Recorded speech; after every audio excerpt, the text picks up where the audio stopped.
name's Michelle Vidlam and I'm a psychic medium, life coach, business coach and meditation teacher. And I just wanted to start off this channel firstly to introduce myself and a little bit about my story, and then also give free tips and techniques that you too can use in your daily life to make things a lot easier for yourself.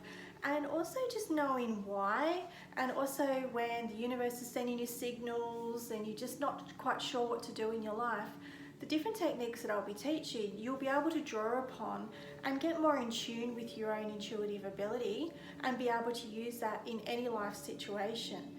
So first of all, I just wanted to say thank you for watching my channel. And then second of all, I was always able to have dreams of things that would happen through childhood. I noticed this around 6. And then as time went on and things came true, I didn't really think that much of it, but I could always pick up on people's intentions. And back then I didn't really know that it was connecting to somebody's energy, but I had that strong sense of what that other person really did mean in what they were saying and so on.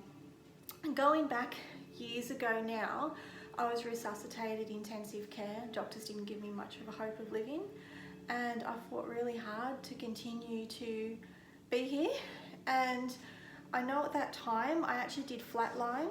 I had blood clots that had gone from the leg into the lungs and they had travelled, and I also was septic, whereas I had infection in every single organ of the body. And then I also had another bacterial infection as well at that time that had come on from using a lot of antibiotics. And it was really hard being in intensive care and just feeling so awful. I couldn't even sit up. And I remember being in that room and knowing that I was dying. And I know that the nurses and the doctors told me to get my affairs in order and to prepare for the worst. But just before I went into my resuscitation mode, I remember knowing that this experience was going to change things permanently. And I gained quite a strong sense of hearing as well. So when the doctors and nurses were outside the room, intensive care room, that I could hear them talking a lot louder, and the patients they were attending to and everything as well. And I became even more tired and I couldn't even press the buzzer. I couldn't move and I was exhausted. And I went downwards, blacked out, went downwards, and then I heard them say, Michelle, Michelle, Michelle, wake up. So it obviously came, and they were trying, they're saying, quick, get the crash cart. So I could hear all this going as I was going down, sort of felt like I was going down beneath the bed. And then I rose up above my body and I could see them working on me. And that was a really surreal experience to see that, to have doctors pushing down on your chest and trying to resuscitate you, nurses with mayhem, and you're not feeling it. So that was different. And then I remember going out into the waiting room and I saw my mum there, and she was on the phone to my auntie. She was crying. They wouldn't let her in. She had no idea that I was dying on that table. No idea at that time. She just knew something was wrong. And I remember looking at her, and then I just had to go back to where the bed was. So I went back there, and then I went into this big beautiful blue light. And when you go into there, you have your life review, and that's when you see snippets of your birth, everything that matters and who you are on that soul level.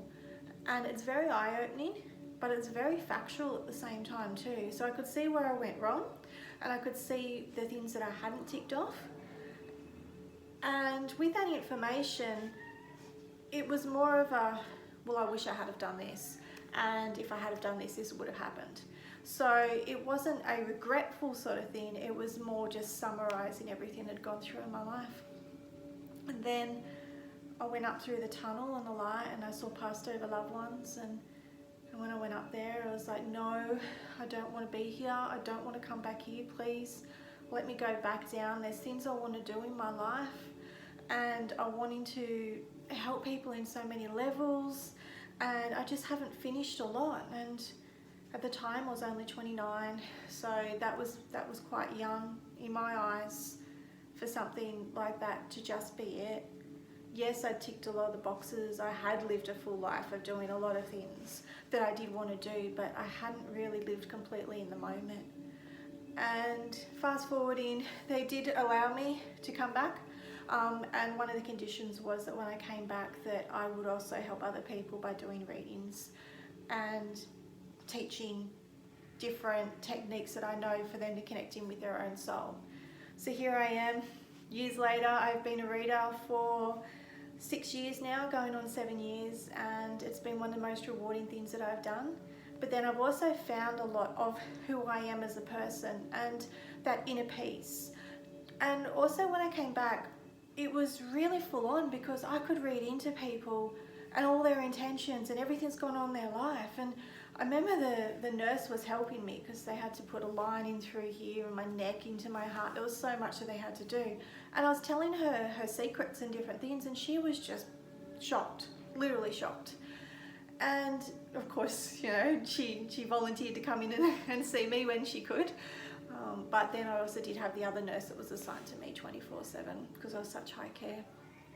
And I remember just the information I gave her a lot of clarity, and it also helped her a lot. So when I was able to be well enough, it took about 6 months because the doctors still said it's touch and go. It took a long time for me to recover, but I refused to give up.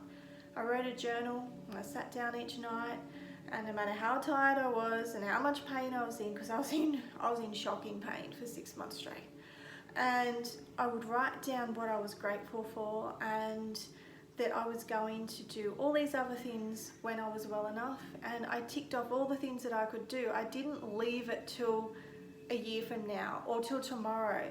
What I could finish today, I tried to do today, and I tried to live in that moment, whereas prior to resuscitation, I was always looking for that next moment and that next feeling. Oh, I'll feel inner peace when this happens, or I'll feel happier when I've done something else and when this has been achieved. So there was a lot there that I actually opened up to myself, and you'll find out more about it as time goes on with this channel, and also, you know, through my book and things that will be coming out. So there's more about the story that I'd love to share with you, but it would take too much time to go through it right now. So the first thing that I was wanting to say, that you can use your own intuition in your life to know the yes or no, the answer, what's right for you. Everything always comes down to our life purposes. Then we have life lessons go around and around and around in our lives until we tick off those life purposes. So you'll find that if you need to have more self-belief, then in your personal life, then it'll go in your family life, then people will act in your work life, and it'll continue on until it goes right around so many times that you're like, no, I need to put these boundaries up, and I need to just trust in my own intuition or just my own decision making. So what I'm urging you to do now is just to put your hand on your chest here, on your heart, get a pen and paper, and write down 3 things, just 3 things that you truly do desire in your life. Minus the fear, minus anybody's expectations, minus anything that you sort of feel like, oh, I should do this. What's your heart really saying? 3 things that your heart's saying for you.